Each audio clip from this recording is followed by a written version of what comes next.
Well, good afternoon, everybody. So get this, I've been given 8 minutes to talk about the history of racism in our world. This is a very unique challenge.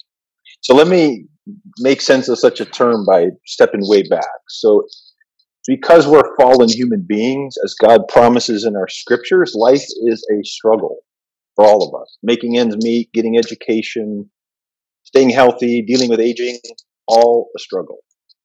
Not surprisingly, people, of course, look for ways to reduce these struggles. And this can be done most successfully, we have found, through groups and cooperation, working with other people. But again, because we're fallen, people most everywhere across all times make decisions and form groups that seem to address our struggles by getting as much as they can for our own group, even if it harms other groups and other groups get less. In my field of sociology, we use this term called opportunity hoarding, which it says that groups will hoard for themselves and their offspring, and usually it's justified by doing it for your children, opportunities and resources, even though it's clearly at the expense of other people.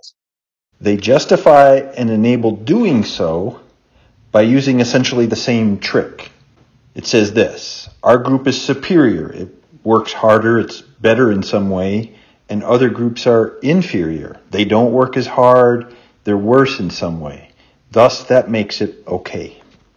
It might surprise you that, at least from the European perspective, from the 1400s through about 1750, the major dividing line in the world was Christian and heathen. In Europe and in the colonies, Christianity was used as the marker between superior and inferior people.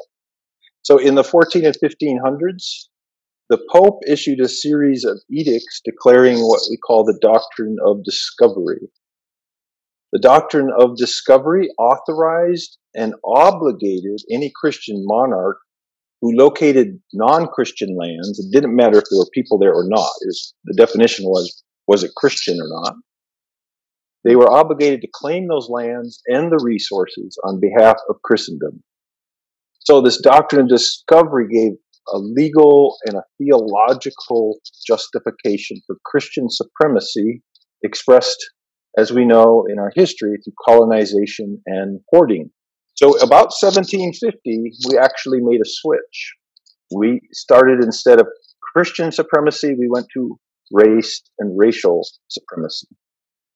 So our nation's founders, all of whom were white, European, wove into our founding documents, right, about just 26 years later, the practices and assumptions of white superiority over all others.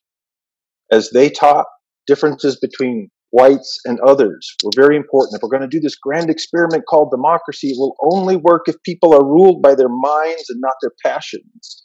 And it was encoded and written, white people are ruled by their minds. They have self-control. People of color are ruled by their passions. They are unable to actually be citizens because they can't exercise self-control and enough thought to decide how to vote. Okay, so what is racism then? This big wind-up. We often think it's individual prejudice and discrimination of one person against another. So like, I don't like you because of your race. I'm not going to hire you because of your race. But such thoughts and acts are actually better viewed as what they are. They're racial prejudice and they're racial discrimination.